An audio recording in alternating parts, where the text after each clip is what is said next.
Empezamos con los sistemas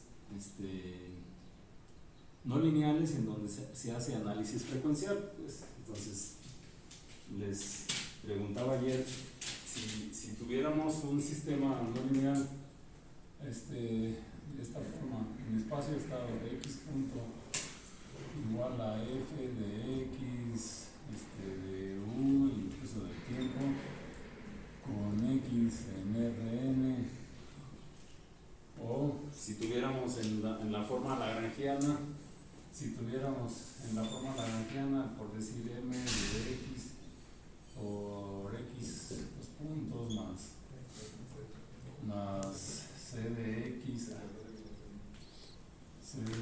x punto más, se pone g de x igual a tau de t,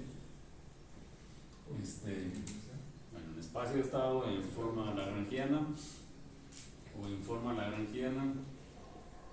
bueno, ya es no lineal. Pues la cuestión acá es, pues siguen siendo sistemas, sigue siendo un sistema, solo que no lineal. ¿Cómo hacemos el análisis frecuencial? Si aquí a la entrada le ponemos, por decir, vamos a ponerle fuerzas, le ponemos F0 seno de omega t, y acá queremos encontrar de una salida, de un estado, una amplitud por el seno de omega t más un ángulo de fase. ¿Sí? Y también tiene sus condiciones iniciales.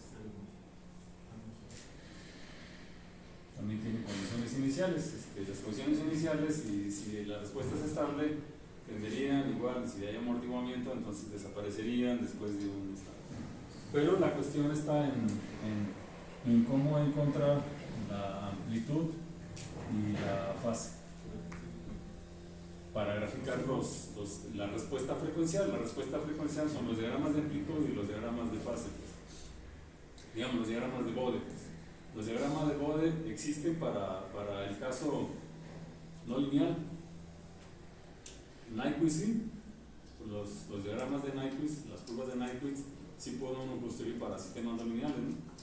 Sí, o sea, en forma polar. El de respuesta frecuencial en forma polar, amplitud, es la amplitud de un vector en el plano, y la fase. Y bueno, son órbitas y va dando diferentes formas, ¿no? Pero ¿cómo encontrar para el caso que nosotros resolvíamos? Proponíamos una solución. En el caso de un grado de libertad proponíamos a x de t igual a x por el seno, y si la excitación era de frecuencia omega t, proponíamos más un ángulo de fase o menos un ángulo de fase.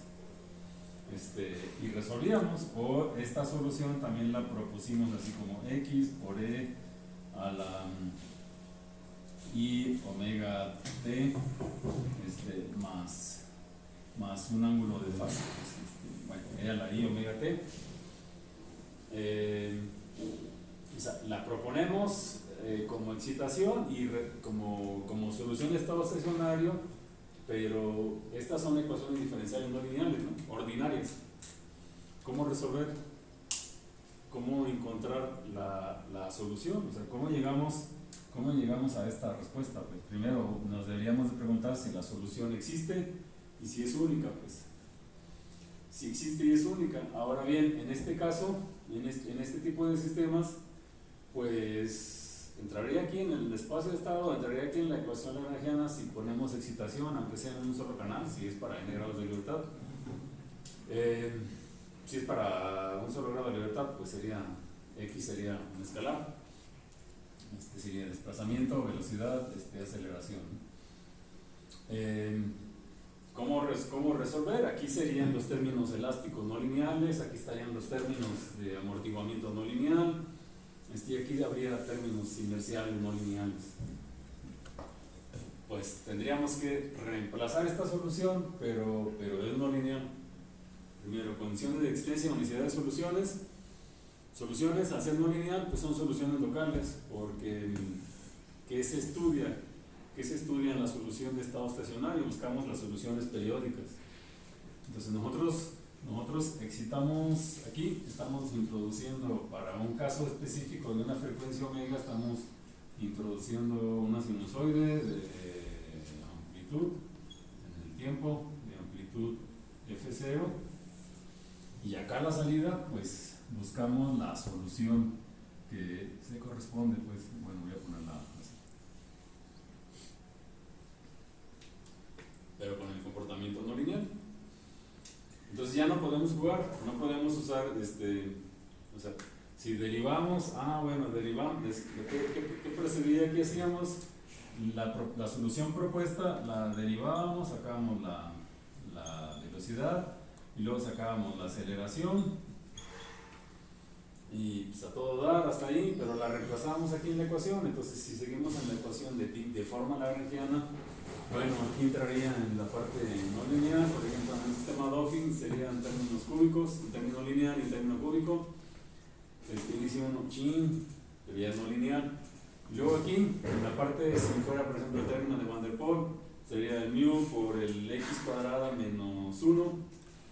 Entonces tendríamos aquí que reemplazar la solución, esta x de t, y luego la derivada, y luego la derivada de esto, pues entonces ya no vamos a poder factorizar.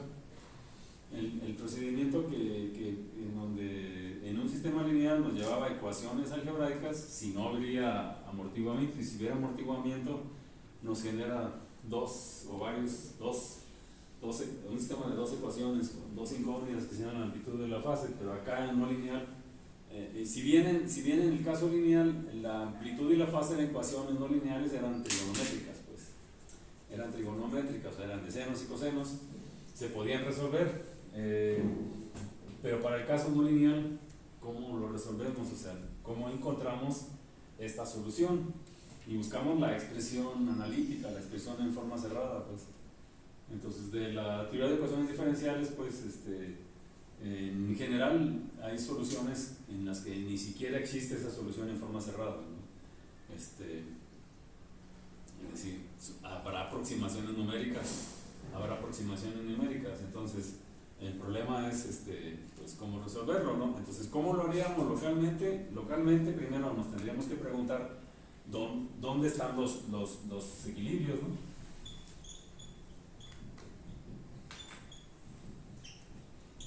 ¿Dónde están los equilibrios? Las soluciones constantes primero, pues porque siempre queremos estudiar alrededor del origen o en otras soluciones. ¿Dónde están los equilibrios? O que serían las soluciones constantes. ¿Dónde están? O sea, entonces sí, bueno, aquí hacemos x punto igual a 0 y encontramos la solución para aquí lo pusimos un autónomo, ¿no? El sistema, pues, o sea, con la variable del tiempo explícita, ¿no? Aquí los equilibrios se iría esto, se iría y nos quedaría la parte elástica, pues. ¿Cuáles serían los g de x igual a cuando no hay excitación? Pues en el caso del Dauphin dijimos, dependiendo del signo de la rigidez de la parte no lineal de la alfa, nos puede dar nos puede dar el origen, o nos puede dar otras soluciones, otros equilibrios, o sea, nos va a dar 3 soluciones, o nos puede dar una solución real y 2 imaginarias, ¿no? Entonces ya serían cuestiones diferentes. ¿Cuál de esas analizamos? ¿Sí? Entonces diría, la respuesta inmediata sería, bueno, saquemos la aproximación lineal. Este sistema pues este sistema lo mapeamos y lo modelamos como x tilde punto igual a una a por x tilde más ya serían aquí, estoy poniendo el tiempo, serían una a de t por x tilde más una b de t por la u tilde, con las x tildes serían las diferencias respecto de un equilibrio. Así que de entrada tendría que definir un equilibrio. Y para definir un equilibrio diríamos, bueno, en los equilibrios son las soluciones de esta ecuación algebraica, son f de x de u, vamos a ponerle constante, soluciones que satisfacen esta ecuación igual a 0 para toda t mayor o igual que 0. Si fuera un sistema autónomo, si no estuviera el tiempo explícito, entonces quitamos esta condición, ¿no? Entonces sería una ecuación no lineal. Entonces en los textos van a decir, bueno, pues lo fácil es, primero se supone esta hipótesis, dicen, suponga que el origen es el único punto de equilibrio, ya, único, global, si es único entonces es global en todo Rn, o en todo el plano de fase, pero hay que encontrar las soluciones constantes. Uno tiene que haber soluciones constantes, y si quiero que sea el origen, pues tengo que validarlo. O si voy a trasladar uno que no sea el origen al origen, debo validar que eso es válido, pues. Entonces, sí son soluciones fuertes. Así es que aquí las soluciones de equilibrio, aquí ponemos de equilibrio, y son soluciones independientes del tiempo, para toda t. O acá en la forma tipo lagrangiana, pues es más fácil para esta forma específica, puesto que la aceleración y la velocidad se hacen 0 y nos queda nada más el término elástico. Pero aún así deberíamos pedir que en el origen se muera, pues, o que se iguale con las fuerzas constantes, con los offsets que estamos inyectando. Entonces ya cambia la cosa, pues. Así es que puede uno hacer con la aproximación lineal aquí, o la aproximación lineal para este otro que sería, bueno, una m barra por x dos puntos más una c barra, o sea, un valor constante de amortiguamiento por x punto, voy a poner tilde, dos puntos, tilde punto más una k barra por x barra igual a un tau barra o tilde, o sea, variaciones alrededor de un punto o estado de equilibrio. Punto, porque si pongo una entrada constante, el estado que me da o la solución que me da pues es constante. Entonces, estado de equilibrio si no tuviera entradas, ¿no? Punto de equilibrio, estado de equilibrio si las u's siempre son idénticas a 0. Punto de equilibrio si tenemos equilibrios así con u's constantes. ¿Sí? Entonces ya decimos punto de equilibrio, punto de separación. Así es que bueno, uno trabaja esto. Pero bueno, en general, el procedimiento que seguimos, reemplazando la ecuación diferencial no lineal, no me lleva mucho. Puedo hacer con vía la aproximación lineal, pero vía la aproximación lineal, la linealización mata los términos no lineales. Y si lo que yo busco es el comportamiento no lineal en el dominio de la frecuencia, pues la aproximación lineal pues me puede dar cierta información local, pero no me va a dar la información que yo busco, los fenómenos no lineales. Entonces, si fuera el sistema Dauphin, donde tuviéramos esta respuesta en la frecuencia,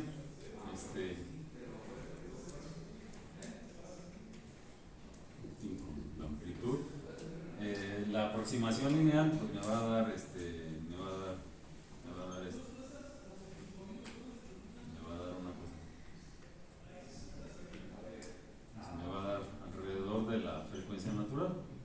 Se dice la frecuencia natural, la frecuencia paramétrica principal, que es la frecuencia lineal del sistema linealizado en un punto de equilibrio, en el origen, por ejemplo, ¿no? Pero me desborró todo esto, entonces no me da este fenómeno. Así es que, pues, y si luego esta FFT la hice experimental, o la hice numéricamente y le saqué la FFT es un operador lineal, en realidad estamos promediando, pues al final de cuentas pues no me deja ver los fenómenos no lineales. Entonces la aproximación lineal no siempre es una solución para estos casos. Así es que pues ese es el inconveniente, ¿no? Por eso existen los métodos de la función descriptiva, de promediado, de métodos de perturbaciones, de balance armónico. Y dentro de los métodos de perturbaciones está el método de escalas múltiples, ¿sí? Entonces el método de escalas múltiples. Ahora bien, si de esto también hay sistemas no lineales en los cuales no hay equilibrio, pues no hay equilibrios, y pues no podría hacer el análisis local vía estabilidad en el sentido del Ecuno. Sí, bueno, esa sería otra situación. Cuando hacemos la simulación en una computadora, ¿cómo hacemos? O sea, ¿qué le damos a la computadora?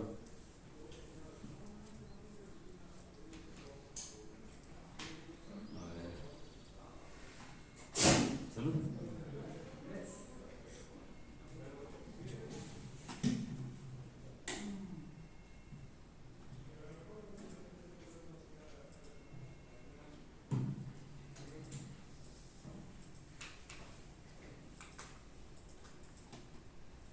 A ver si no está dando mi MATLAB. Se le da el sistema no lineal.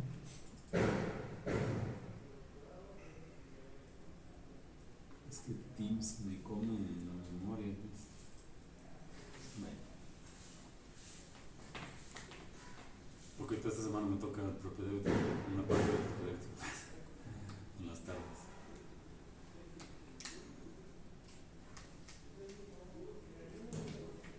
¿Qué parámetros le damos? O sea, hacemos, ¿qué les gusta? ¿El MATLAB? ¿El Simulink? ¿Matemática? ¿Maple? Aquí no tengo instalado Maple, ni matemática. ¿En qué simulan ustedes? Simulink. ¿En C? ¿O en Python? ¿O en TensorFlow? ¿Quién simula ya en eso? Me dice Carlos que ustedes ya saben a eso, ¿no? En TensorFlow. Victoria, ¿no? ¿Quién? ¿Quién? ¿No? Sí, o sea, sí, o en el, ¿cómo se llama? La versión gratuita de MATLAB, que se llama el Octave, análisis del programa francés, o en C, las primeras gráficas, o sea, parecían asteriscos, realmente, los primeros simuladores, ponían en la pantalla. Apenas que ponían a la pantalla eran renglones, líneas, y decís que uno a la gráfica decía, le voy a mandar asteriscos, y así aparecía y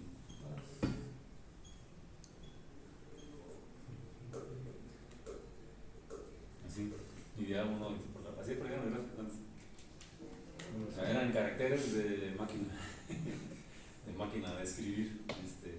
Si tenía uno plotters, bueno, entonces era algo más o menos, ¿no? Una máquina XY. Luego, aquí yo llegué a usar cuando era serie de servicio social un programa que se llama Basic Analog Simulator Program. Ya, era toda maravilla porque simulaba un PID, sistema de segundo orden, ya les hablaba de la computadora analógica.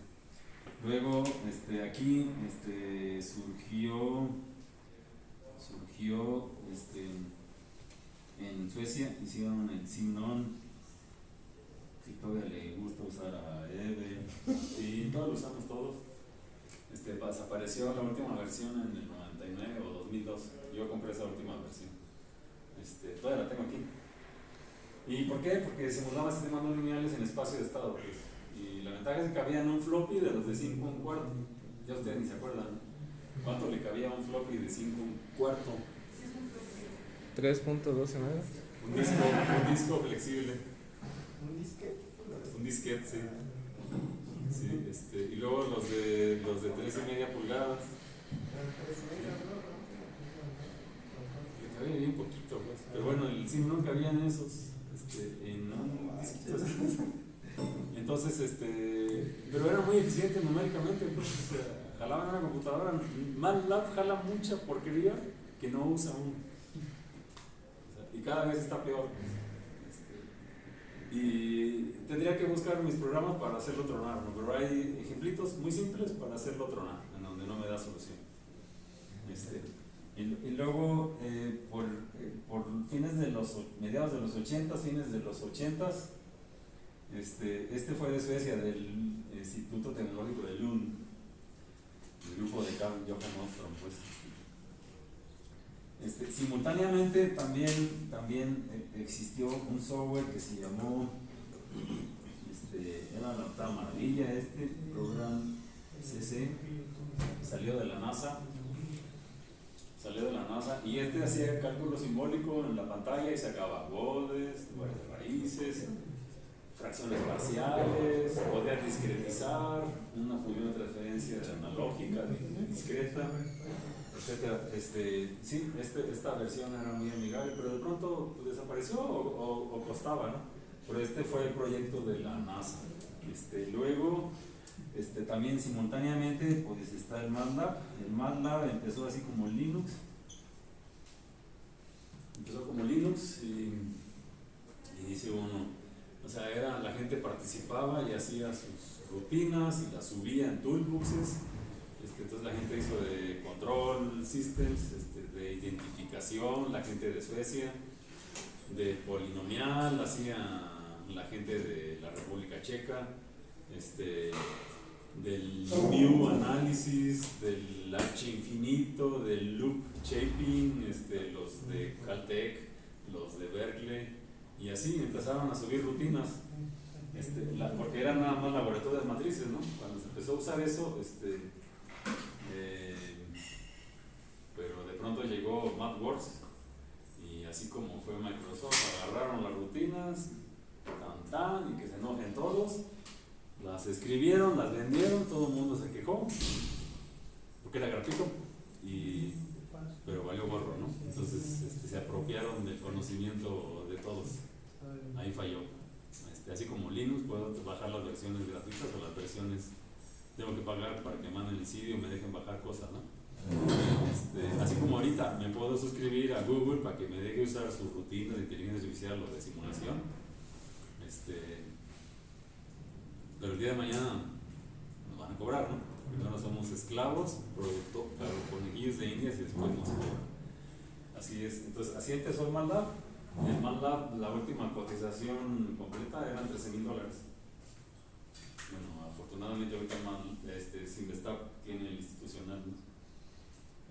Sí, ayuda mucho, pero tiene sus defectos, pues tiene sus defectos. Entonces, ya que estamos acá.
Entonces, por ejemplo, aquí definimos las matrices y definimos un sistema en espacio de estado, ¿no? A, B, C, D, y podemos hacer cambios. Aquí, por ejemplo, de este sistema sacamos valores propios para ver su estabilidad o comportamiento. Aquí está sacando las frecuencias naturales desacopladas, y luego hacemos el bode del sistema en espacio de estado, lo vamos a hacer en forma polinomial, o podemos convertirlo también de espacio de estado a función de transferencia, ¿no? No sé si se ve. De espacio de state space to transfer function, ¿no? Pues, y entonces ya me da los polinomios, pues. Por ejemplo, este es el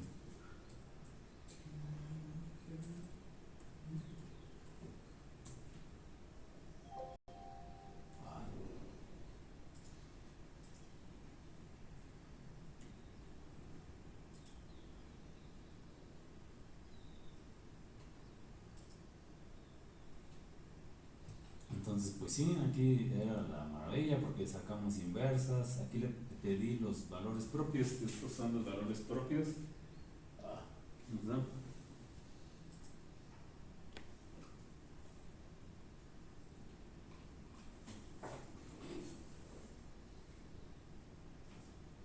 hecho, este es inestable.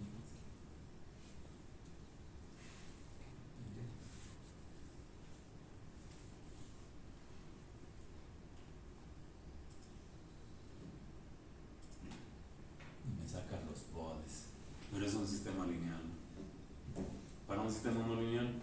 En MATLAB tiene una parte simbólica medio boba, ¿sí? Medio boba, pero aquí es a nivel de comando, pues a nivel de Simulink. Puedo hacer análisis frecuencial a nivel de Simulink. Sí. O sea, sí, tendría que hacer Sí, bien. aquí en la señal, puedo meterle un sine sweep. O una función.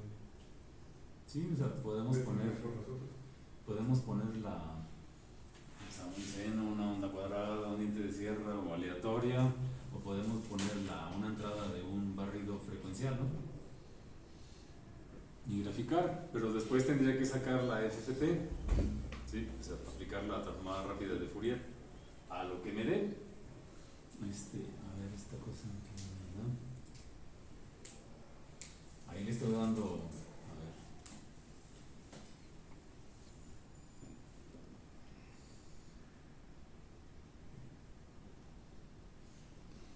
Ahí que tiene animación y dónde están los otros.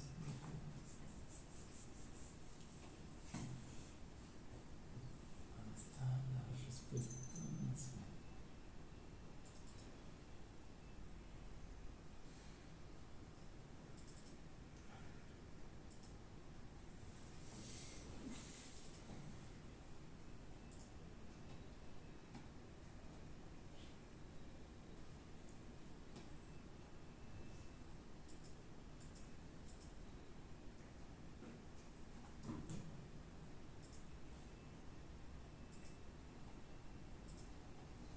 Pero ¿qué le tenemos que dar? O sea, hago los bloquecitos, ¿qué le tenemos que hacer? O sea, cuando me fijo en la simulación, ahorita es que tengo aquí este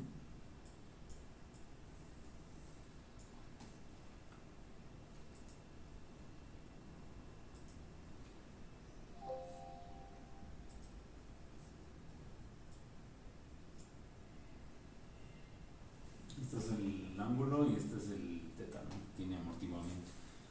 Voy a poner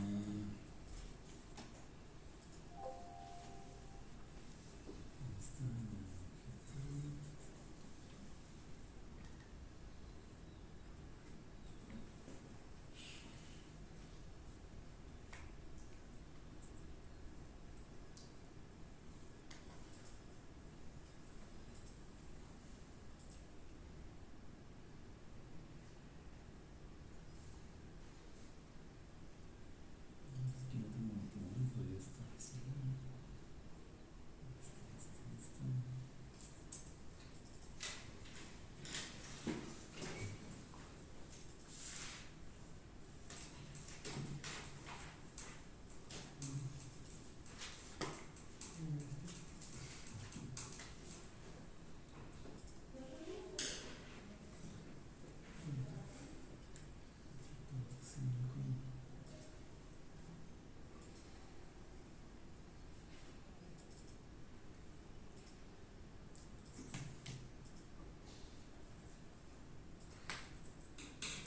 Deberían amortiguarse. Pero bueno, a lo que decía, ¿qué le damos? O sea, Condiciones iniciales. se puede uno darle condiciones iniciales, ¿qué más le damos? O sea, ¿cuándo nos fijamos en los algoritmos? Tipo de integración. O sea, ¿dónde damos eso? Algoritmos de solución. Sí. En el engrane que está a la izquierda. Sí, porque funciona. De modelo, parámetros. En el primero ahí. ¿Y qué algoritmos usan? Para la integración. Sí. O de tres. ¿Qué parámetros le damos? O de ¿Qué algoritmos son? 95. ¿Cuál es el bueno? Depende de las ecuaciones.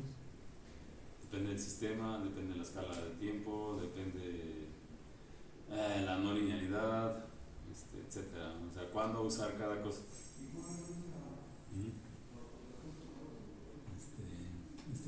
Ok, pero no me da el otro, más en simulación. Es que le dio clic a otra cosa y hasta ahorita está abriendo. Ese es el Data Inspector. Ahí está. Aquí. El solver. ¿Cuál tiene aquí? O sea, tiene todos estos. Dice, escoge como le da la gana. ¿Y cómo le hace mal para escoger el que le da la gana? O sea, ¿cómo sé cuál usa? Por default.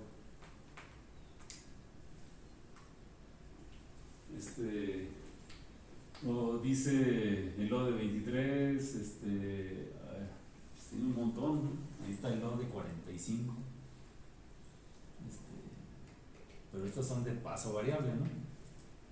Y si hacemos de paso fijo, ¿en qué cambia? ¿Qué significa paso variable y paso fijo?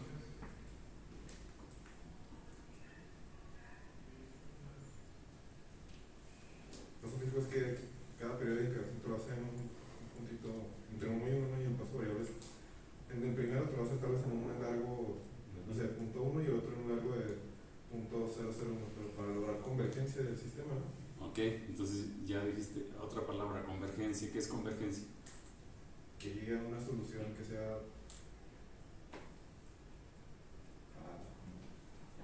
que llegue a una solución. Por ejemplo, aquí tenemos esta ecuación.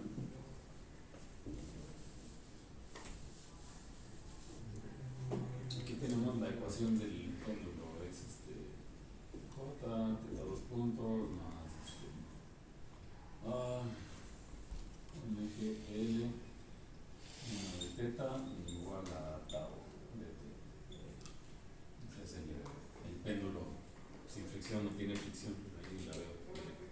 Agarré cualquier cosa. O sea, yo pienso esto en continuo, ¿no? O sea, es un modelo en continuo.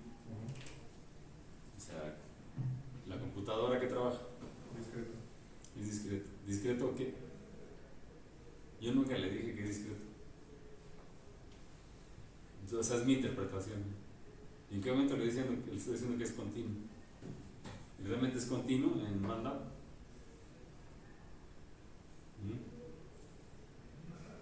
La computadora solo hace ceros y unos, ¿no?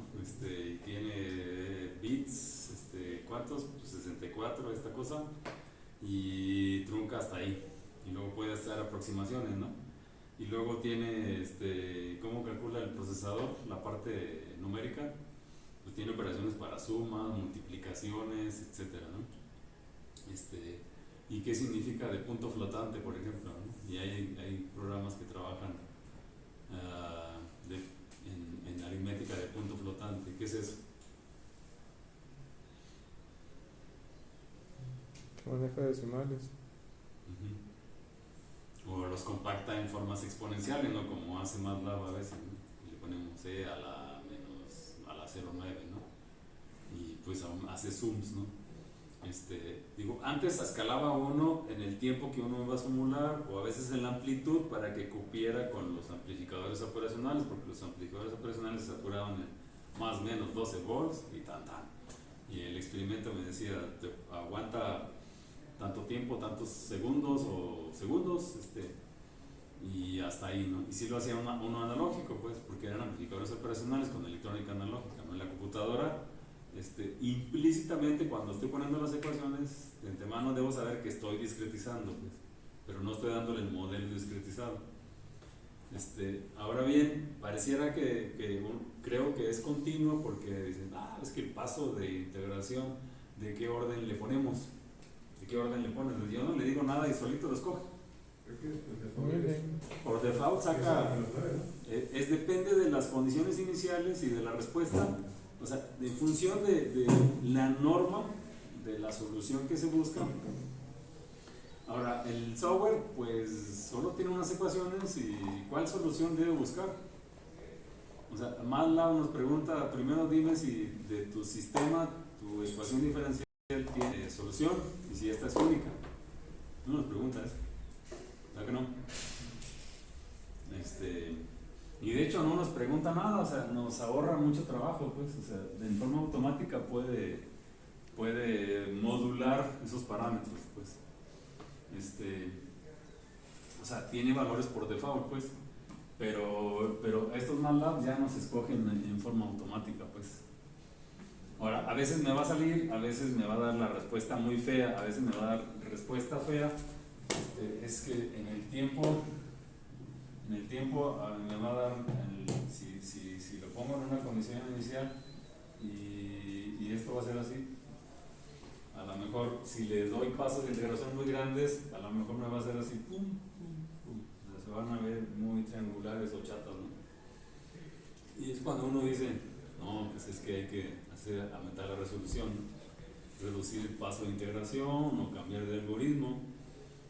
O si de pronto aquí pongo funciones signos, funciones que conmutan muy rápido, ya batalla el algoritmo, ¿no? Ya me dicen, me piden muchas cosas con conmutaciones sin un switch, sin un tiempo de switch, ¿no? Entonces el programa lo hace hasta donde puede, ¿no? Y puede tardar horas o días o semanas si no le ayudo al software, ¿no?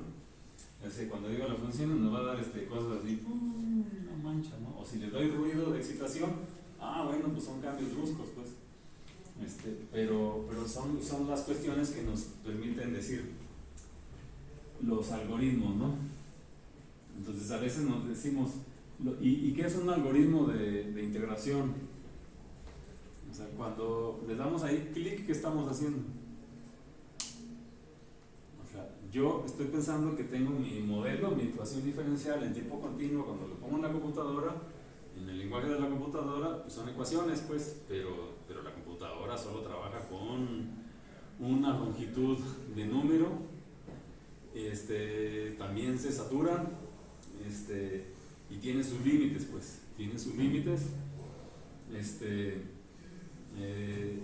tiene sus límites y simplemente la solución me va a estallar o se va a parar o va a abortar la máquina. Cuando empezamos a jugar de paso variable es que conforme va convergiendo a una solución, o sea, conforme la solución se va suavizando, la norma del error, cuando se va reduciendo, empieza a hacer saltos más grandes. Cuando hay cambios bruscos, rápidos, empieza a hacer zooms en eso, para que me dé una buena solución, ¿no? Cuando lo hago fijo, cuando lo hacemos de paso fijo, entonces estamos diciendo, aquí te voy a forzar, va a tardar más, es más ineficiente numéricamente, pues. Pero digamos en patas, si yo lo voy a hacer luego en tiempo real con una tarjeta o un DCP, sí lo tengo que hacer de paso fijo, ¿no? Si voy a mostrar a 1 kHz, pues tengo que, si quiero comparar con lo que me dan en la práctica, pues sí le tengo que hacer de paso fijo. Y de paso fijo, pues tengo todas estas opciones y más. Pero son algoritmos de integración numérica. Numérica son aproximaciones, o sea, son ecuaciones diferenciales también, pero en diferencias. Son ecuaciones en diferencias. Entonces, utilizamos un subsistema para resolver nuestras ecuaciones diferenciales. Nuestras integrales que le estamos diciendo por acá a aquí a estos integradores. En estos integradores, digo, aquí me dicen, en estos integradores me dice, voy a resetearlo en forma externa, condición inicial, la podemos poner desde aquí, del integrador, y luego me dice, aquí pongo la condición inicial, aquí de 1, y luego me dice, si voy a poner un límite a la salida, si voy a hacer un enrollado del estado, si lo voy a saturar, porque en la práctica sí se satura, ¿no? O sea, si lo voy a sacar por un canal analógico, pero al final voy a entrar a un generador y el generador pues, se satura, ¿no? O la tarjeta dice, pues a mí yo nomás te dejo que me mandes datos de más o menos 5 volts o de más o menos 10 volts, ¿no? Entonces pues uno tiene que acotar, ¿no? Escalar. O sea, aquí es donde le voy diciendo, pues, claro, si estoy en la computadora, pues no me preocupo de eso, ¿no? Y eso es para el integrador, para cuando ponemos, por ejemplo, estos son bloques nada más de ganancias, son bloques de ganancias, cuando le ponemos acá, pues son bloques de generación de señal, pues aquí por ejemplo damos una señal sinusoidal, usamos el tiempo de simulación, a veces ponemos un reloj para sincronizar y aquí una frecuencia pequeñita, pues, y las unidades en las que queremos darle una señal, por ejemplo, aquí si le doy hertz de excitación.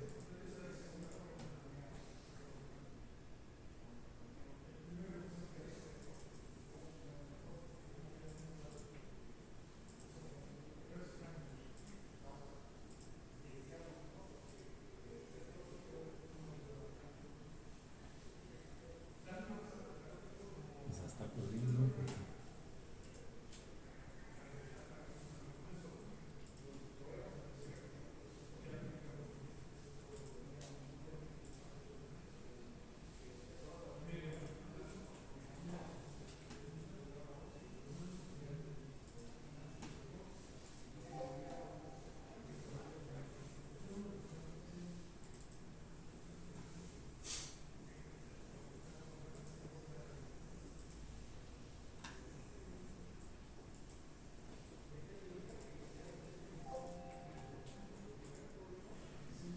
Por ejemplo, se ve medio feo, pero a ver, aquí se ve muy picudo.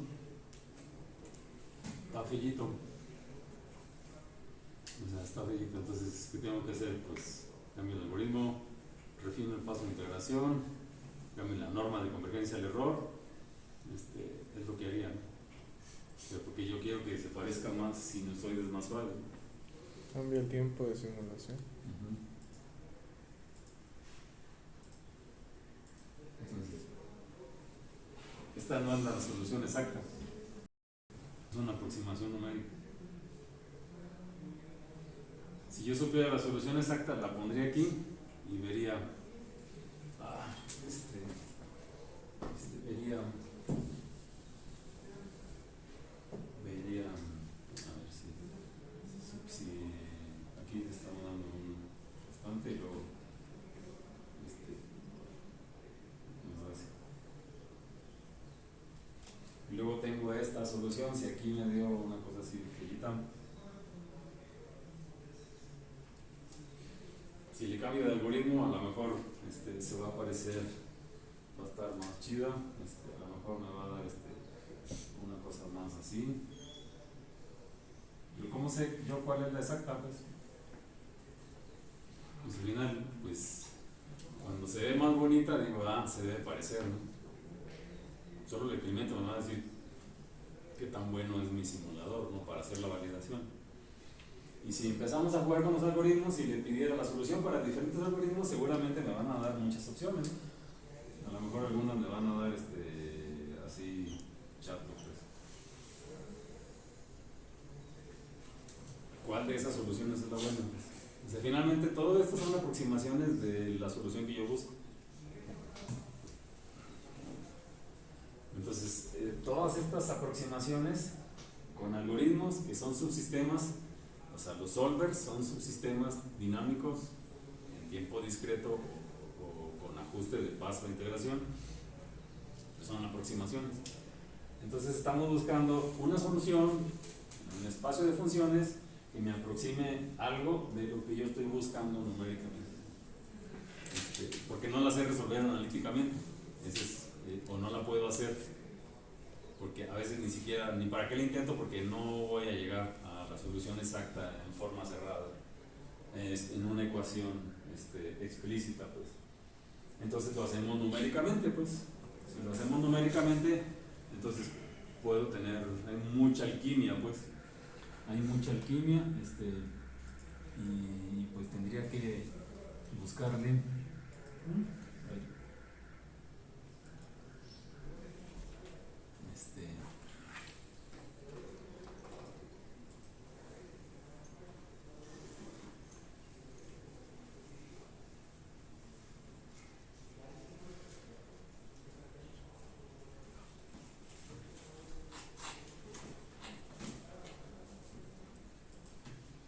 Entonces aquí yo voy cambiando, pues. Entonces dice, bueno, aquí porque tiene mucho, se fue bien lejos, ¿no? Por eso estaba. ¿Qué más le podemos dar? Opciones. opciones, dice tiempo de muestreo fundamental, lo hace automático, pues, X paso fijo, y más parámetros. Estos algoritmos, digo, no, pues dale, normalmente hacemos yo le pongo, dale por 10 a la menos 9. Sí, sale bonita la solución, pero en la práctica no me va a dar eso. Y si le sigo dando, pues denle por 10 a la menos 12, por 10 al menos infinito, casi, ¿no? Casi cero, ¿no? De paso de integración, y se va a tardar la computadora. Entonces hay un compromiso. Pero los algoritmos también dicen, por ejemplo, Euler, a medida que hago el paso de integración más pequeño, revienta, truena, se inestabiliza. Entonces, los algoritmos también tienen propiedades de estabilidad. O sea, tienen su propia estabilidad. O sea, cuando no me da la solución y revienta, es que el algoritmo se inestabilizó. El algoritmo nada más me ayuda a construir soluciones aproximadas. Y iba a decir la paradoja, y bueno, y lo que uno busca, pues, es una solución razonable. Pues esa solución razonable es una solución que sea uniformemente estable a la que yo busco, pues. Uniformemente estable es que anden alrededor de estas, pues, o sea, que no se despeguen de esto. Yo no quiero una solución que sea muy buena a la que yo busco inicialmente, pero que hay un momento en que después se me truena. ¿Sí? Y digo, esa se inestabilizó. Entonces, no, pues redúcele el horizonte de simulación, el tiempo de simulación, dale otra condición inicial, cámbiale de algoritmo, cámbiale de paso de integración, cámbiale de paso variable a paso fijo, etcétera. Pues ahí es donde entra la alquimia computacional. Pero realmente aquí estamos hablando de una interpretación, una aproximación. A pesar de que son los sistemas muy, muy simples. Entonces me regreso, ¿por dónde estaba?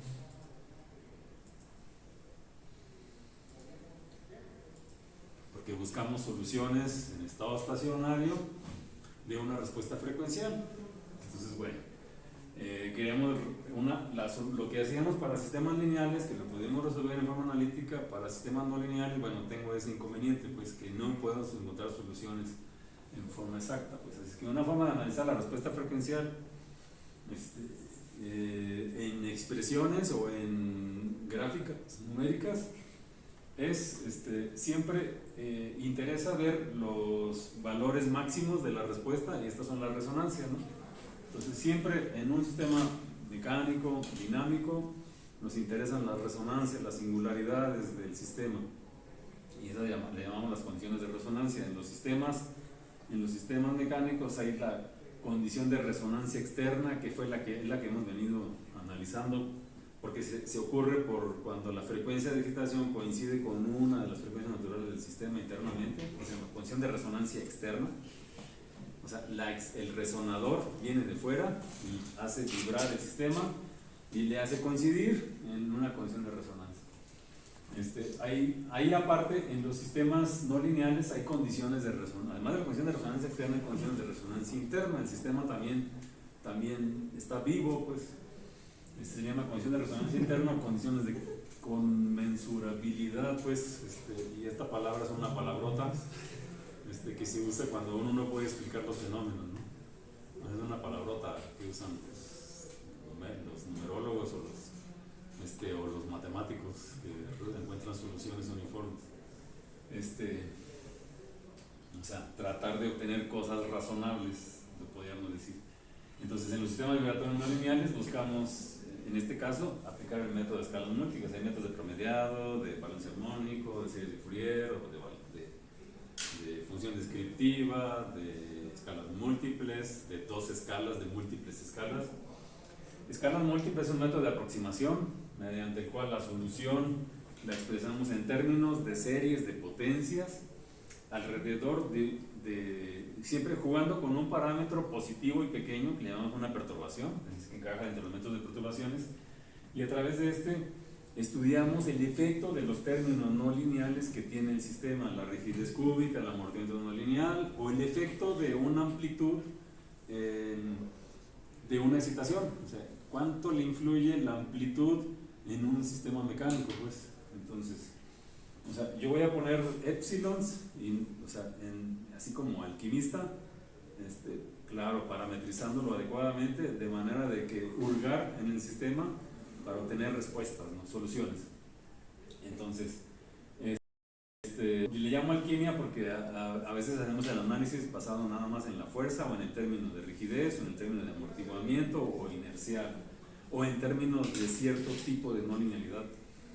Entonces, con este método tenemos soluciones o expresiones uniformes, y ya apareció la palabra de uniformidad, ¿sí? De uniformidad, expresiones o soluciones uniformes que sean válidos en términos de una función de varias variables, ¿no? En lugar de una sola variable. Entonces aquí el problema lo magnificamos metiéndole variables extras, complicándolo, pues.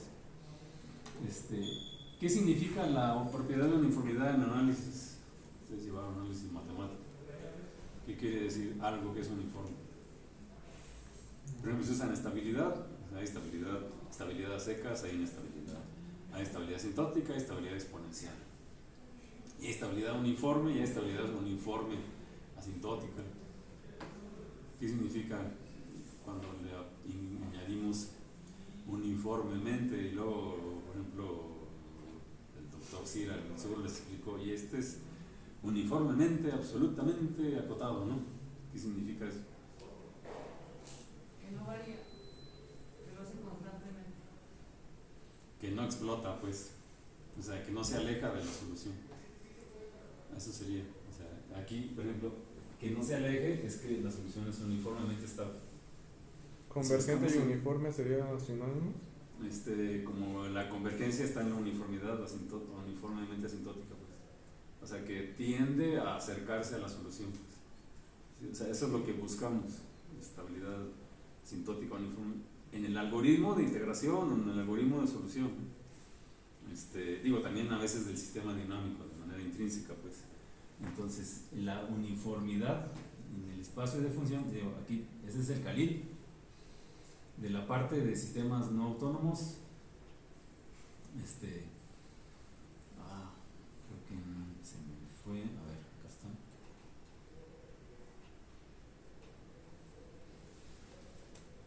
Acá, fíjense. Sí. Ese es el Khalil. Dice, bueno, el Khalil es estabilidad en sentido de Lyapunov. Capítulo 4 dice, un punto de equilibrio, el origen. Si dice que es estable, ya lo vimos. O sea, si para un épsilon positivo pequeño existe una bolita parametrizada en términos de este épsilon de un instante inicial positivo, si arranco condiciones iniciales en una bolita de tamaño delta, las soluciones no se salen de una bolita del tamaño de épsilon, o sea, están acotadas. Para toda t mayor o igual que el instante inicial. Eso es estabilidad. Inestabilidad es que no existe esta épsilon, pues no la encuentro, no la puedo acotar. Bolita en términos de la norma, ¿no? Dice uniformemente estable. Ya apareció la palabra uniformemente estable. ¿Cuál es la diferencia? Dice, si para cada épsilon positiva existe una delta, nada más función de épsilon, es decir, independiente del tiempo, independiente del instante inicial, tal que la condición de estabilidad se cumple. O sea, independientemente de dónde lo arranque, debo poder verificar la estabilidad. Entonces, por ejemplo, con estabilidad uniforme estamos eliminando efectos de tiempos de escape finito. Tiempos de escape finito cuando una solución hay un instante en el cual se da una singularidad y revienta la solución. Por ejemplo, tiempo de escape finito en una solución, por decir x de t, que fuera, e a la menos alfa t, pues no tiene tiempo de escape finito, ¿no? Cuando t tiene infinito, pues esto se va a ¿dónde? Cero.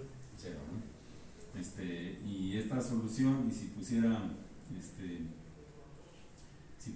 1 entre t menos 1, o sea, si pusiera, bueno, esto me da la solución y la condición inicial entre t menos 1, que fuera para un sistema que depende del tiempo. ¿Qué pasa en t igual a 1? Sobre infinito. Se revienta, o sea, este tiene tiempo de escape finito por la solución, pues. Entonces aquí excluimos esos casos, pues. Aquí excluimos esos casos. Luego hay estabilidad asintótica, bueno, es la propiedad de convergencia. Luego ya solo para completar, y luego dice, y luego uniformemente, asintóticamente estable, o sea, si le aplicamos la propiedad de uniformidad a los conceptos a las definiciones de estabilidad. Entonces, ahora tenemos estabilidad asintótica, pero pidiéndole un comportamiento uniformemente, es decir, uniformemente en el tiempo, en la variable del tiempo. Entonces ahí excluimos esto. Y luego hay globalmente, uniformemente, asintóticamente estable. O sea, esto ocurre en todo el tiempo, en toda la línea real, ¿no? Sí, ocurre lo ideal, ¿no? Sí, entonces hay condiciones en los algoritmos de control. Dice, yo quiero que mis perturbaciones sean uniformemente, absolutamente acotadas, o uniformemente, absolutamente y Lipschitz, integrables, acotadas por una línea recta. Pues ahí está diciendo un montón de cosas, pero la uniformidad es de que no quiero que me reviente el problema, pues. Entonces nos estamos por acá.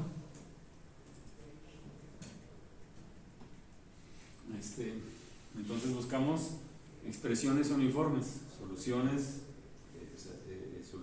ecuaciones que representen una solución aproximada pero uniforme, que no truene. Entonces, aquí, y entonces la idea básica del método de escalas múltiples, o sea, no lo puede uno programar porque depende del sistema, cómo jugarle. Entonces aquí consiste en aquellos términos que me producen soluciones inestables o no uniformes, inestables en el sistema numérico, no uniformes asociadas con la aproximación de funciones, ¿sí?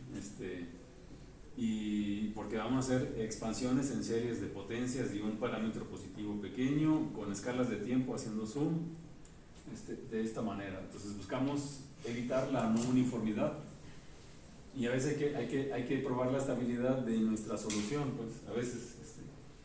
Entonces, bueno, para ello primero introducimos escalas de tiempo, pues se llama el método de escalas múltiples. Se define el tiempo real, digamos el tiempo inicial, es el parámetro positivo pequeño, epsilon, a la 0, o sea 1 por t. Y ese es ahora t mayúscula, el t0, el tiempo donde vive el sistema real, es t0, es la aproximación de orden 0, o sea de orden epsilon a la 0. Y luego introducimos unas escalas de tiempo más lentas. Ahora el tiempo inicial lo multiplicamos por epsilon, o sea epsilon a la 1, ese es el t1. Y así sucesivamente el t2 es epsilon cuadrada t, epsilon cúbica t, etc. Hasta donde uno quiera el orden de la aproximación. Entonces la escala original es la escala de tiempo rápida. Las escalas de tiempo subsecuentes son lentas, es como que ahí vamos a hacer un zoom para poder modular nuestras soluciones. Entonces eso es lo que uno hace. Como yo puedo encontrar soluciones oscilatorias, después de las soluciones oscilatorias las voy a tratar de moldear en la amplitud modular, ¿no? Entonces este método tiene validez matemáticamente, aunque en la práctica, incluso en lo numérico, funciona. Tiene validez para epsilons entre 0 y menor que 1, pues, porque una serie es convergente para epsilons, o sea, como estamos haciendo epsilons creciendo en potencias, para epsilon menor que 1, ¿no? Porque si fuera mayor de 1, pues entonces se amplifican las escalas, ¿no? En lugar de hacerlas más lentas, las avanzamos en el tiempo, pues, las hacemos más grandes. Entonces, una región de validez de la solución va a depender del orden de la aproximación, hasta dónde voy a elevar a la potencia nuestra aproximación.